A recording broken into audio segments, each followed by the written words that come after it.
प्रिय विद्यार्थियों, सुप्रभातम। मैं डॉक्टर इंदिरा गुप्ता, सह आचार्य संस्कृत।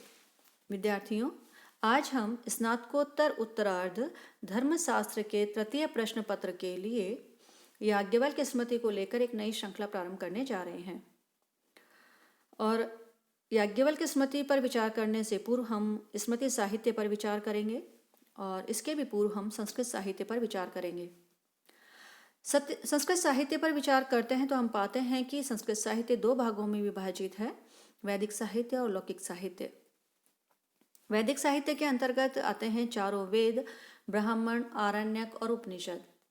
चारों वेद में जो पूर्व के तीन वेद हैं, ऋग्वेद, यजुर्वेद और सामवेद, इन्हें त्रयी भी कहा जाता है। और साथ में चतुर्थ वेद है अथर्ववेद।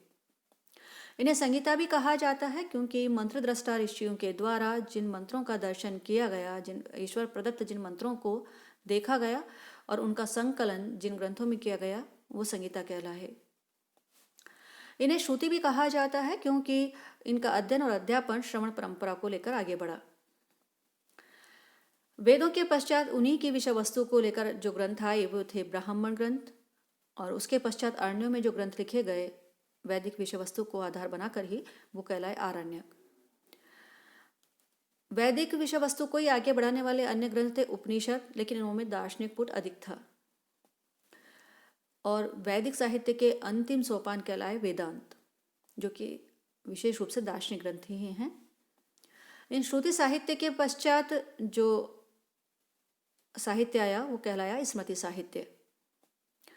स्मृति साहित्य स्मरण परंपरा से आया। इसका जो स्मृति बना वो स्मृति धातु से तीन प्रत्यय करके बना, स्त्रीलिंग शब्द है ये। स्मृति हम मूल रूप से कहें तो मस्तिष्क की वह स्थिति कह सकते हैं जिसको हम याददाश्त कहते हैं।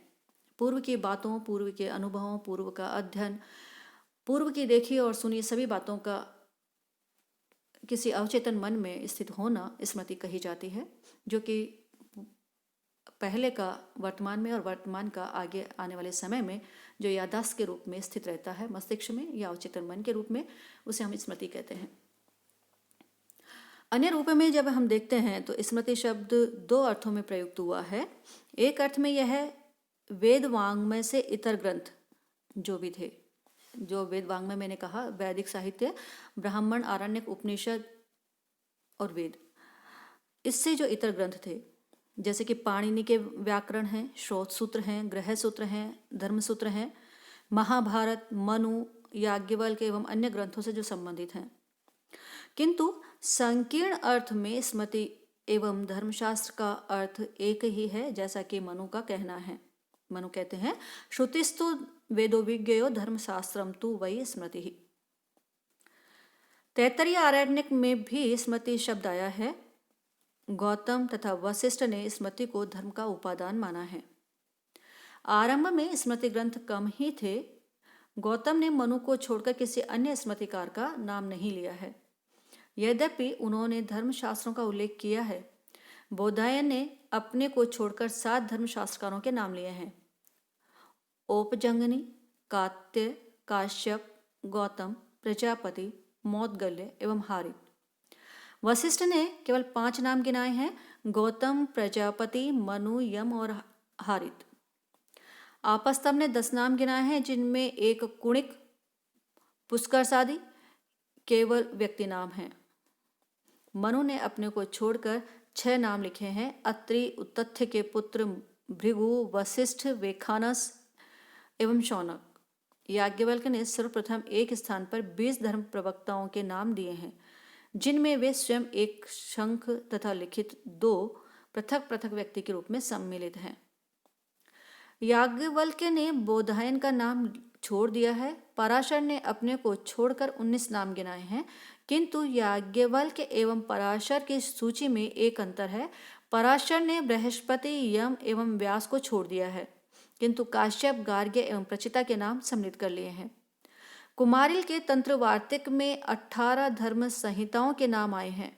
विश्वरूप ने वृद्ध याज्ञवल्क्य के श्लोक को उद्धृत कर याज्ञवल्क्य की सूची में 10 नाम जोड़ दिए हैं। चतुर्विंशति मत नामक ग्रंथ में 24 धर्मशास्त्रकारों के नाम उल्लिखित हैं। इस सूची में याज्ञवल्क्य वाली सूची के 2 नाम यथा कात्यायन एवं लिखित छूट गए हैं, किंतु 6 नाम अधिक हैं, जैसे कि गार्ग्य, नारद, बोधायन, वत्स, विश्वामित्र, शंख आदि। अंगिरा ने, जिसे स्मृति चंद्रिका, हेमाद्रि, सरस्वती विलास तथा अन्य ग्रंथों से उद्धृत किया है, उपस्मृतियों के नाम भी गिनाए हैं। एक अन्य स्मृति का नाम है षट्त्रिंशत् मत, जिसे मिताक्षरा, अपरार्क तथा अन्य ग्रंथों ने उल्लेखित किया है। पेठीनसी ने 36 स्मृतियों के नाम गिनाए हैं। अपरार्क के अनुसार भविष्यत पुराण में 36 स्मृतियों के नाम आए हैं। वृद्ध गौतम स्मृति में 57 धर्मशास्त्रों के नाम आए हैं। वीर मित्रोदय में उद्धृत प्रयोग पारिजात ने 18 मुख्य स्मृतियों, 18 उपस्मृतियों तथा 21 अन्य स्मृतिकारों के नाम लिखे हैं। यदि बाद में आने वाले निबंधों यथा निर्णय सिंधु, नीलकंठ एवं वीर मित्रोदय की मयूख सूचियों को देखा जाए तो स्मृतियों की संख्या लगभग 100 हो जाएगी। विश्वसनीय स्मृतियां कई युगों की कृतियां हैं। कुछ तो पूर्णतया गद्य में हैं और कुछ मिश्रित अर्थात गद्य पद्य में हैं और अधिकांश पद्य में हैं। कुछ बहुत प्राचीन हैं और ईशा में कई 100 वर्ष पूर्व प्रणीत हुई थी। यथा गौतम, आपस्तव, बोधायन के धर्मसूत्र एवं मनुस्मृति। कुछ का प्रणयन ईसा की प्रथम शताब्दी में हुआ, जैसे कि याज्ञवल्क्य, पराशर एवं नारद। उपयुक्त स्मृतियों के अतिरिक्त अन्य 400 ईस्वी से 1000 ईस्वी के बीच के हैं। सबका काल निर्णय सरल नहीं है। कुछ तो प्राचीन सूत्रों के पद्यों से संशोधन मात्र हैं, जैसे कि शंख स्मृति है। कभी कभी 2 या 3 स्मृतियां एक ही नाम से के साथ चलती हैं।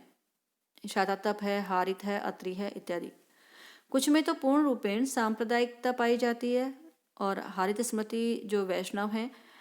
कुछ स्मृतियों के प्रणेता हैं प्रमुख स्मृतिकार, किंतु वृद्ध, बृहत एवं लघु की उपाधियों के साथ, जैसे कि वृद्ध याज्ञवल्क्य, बृहत याज्ञवल्क्य, वृद्ध गार्ग्य, वृद्ध मनु, वृद्ध वशिष्ठ, बृहत पराशर आदि। मनुस्मृति के बाद याज्ञवल्क्य की महिमा विशेष रूप से गाई जाती है। और देखा जाए तो स्मृति साहित्य में मनुस्मृति के बाद दूसरी महत्वपूर्ण जो स्मृति है वो याज्ञवल्क्य की स्मृति है, जिस पर हम चर्चा अगले भाग में करेंगे। धन्यवाद।